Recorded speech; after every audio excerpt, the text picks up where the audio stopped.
The FBI arrested a man at JFK Airport accused of providing materials for last month's fertility clinic bombing in California. Federal authorities say Daniel Park shipped 180 pounds of ammonium nitrate to Guy Edward Barkis, who bombed the clinic and was killed in the blast. 4 other people were hurt.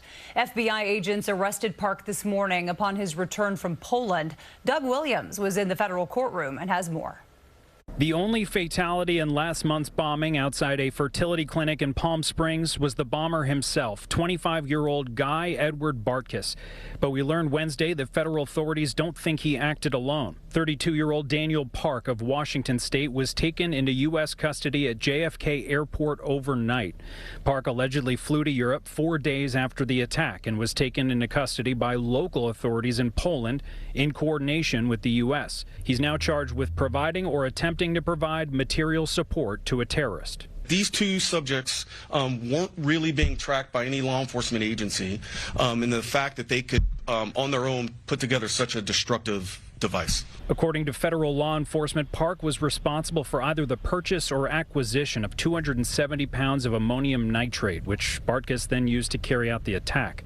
Park appeared in a federal courtroom in Brooklyn Wednesday afternoon for a detention hearing.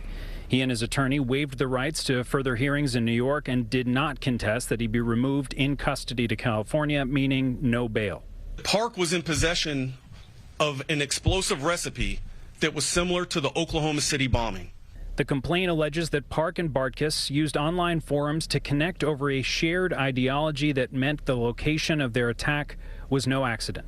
They don't believe that people should exist. So there's tons of terminology out there: antinatalism, pro-mortalism, nihilism. These all are intertwined to create their belief system. And it was partially due to those ideologies that the judge at one point asked Park and his attorney whether Park was a suicide risk. After a long discussion between the two, Park's attorney said no. Here outside Brooklyn Federal Court, Doug Williams, CBS News, New York.